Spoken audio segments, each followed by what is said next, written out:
شايفين الجمال والحلاوة دي؟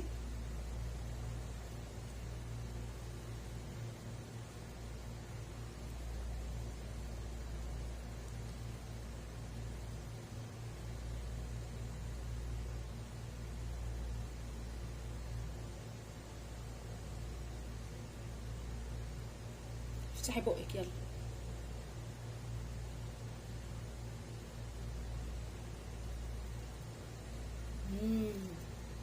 تحفة حلوة قوي.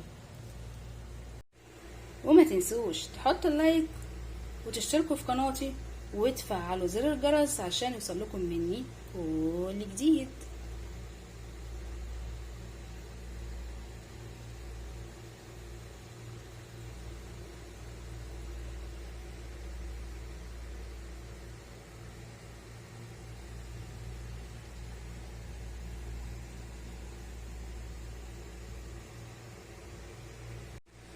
السلام عليكم ورحمة الله وبركاته. ازيكم عاملين ايه؟ يا رب دايما تكونوا بخير وفي احسن صحة وفي احسن حال. يوم جديد وفيديو جديد. عامل ان شاء الله النهاردة المحلبية او المهلبية التركي، وصفة جميلة جدا وتستحق التجربة. يلا بينا نشوف الوصفة الحلوة دي هنعملها ازاي.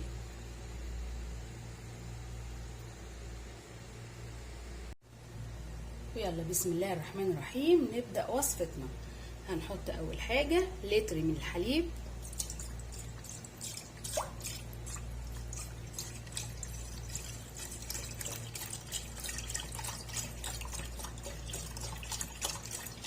يكون كامل الدسم،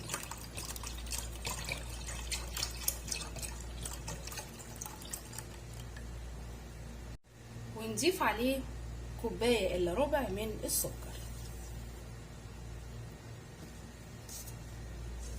وندوب.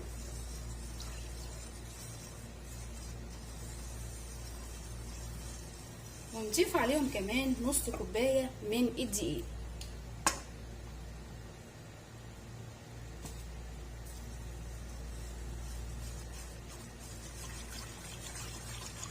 كل ده على البارد.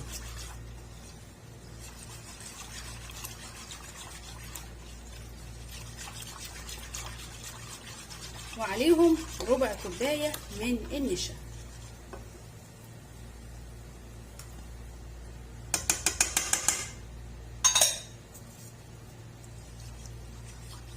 ونقلب كويس جدا، ونرفعهم دلوقتي على النار.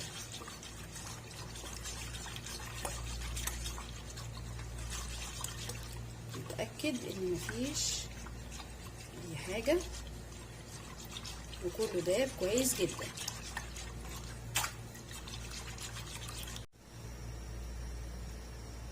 نفضل نقلب فيه كده كويس قوي عشان ما يكلكعش،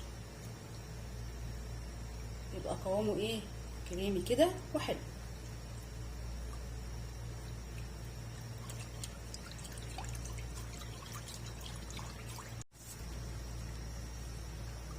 شايفين بتبتدي تتقل معانا.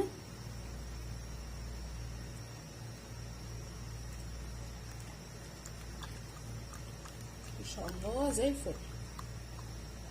نستمر في التحريك ونضيف عليها معلقة حلوة كده من الزبدة.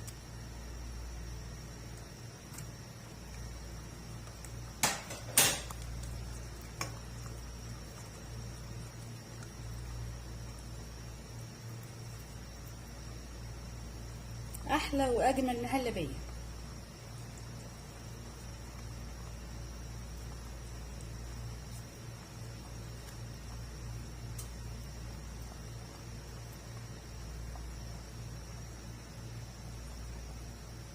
ممتازة.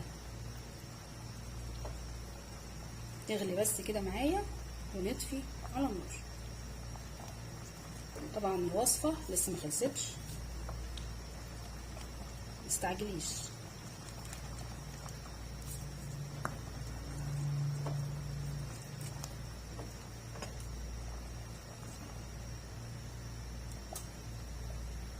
زي القشطة. بس كده هرفعها من النار.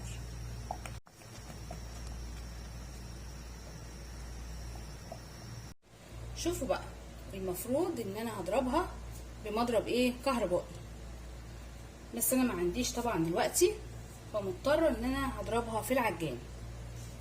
ننزل بيها كده، بسم الله الرحمن الرحيم. شايفه القوام بتاعها عامل ازاي؟ حلوه قوي.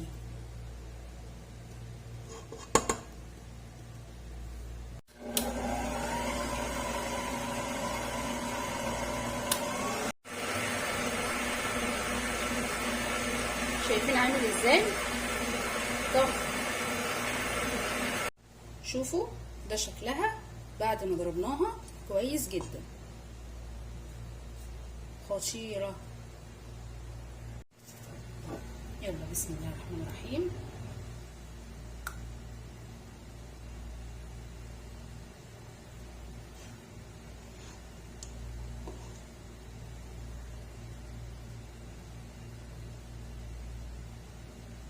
احلى محلبية.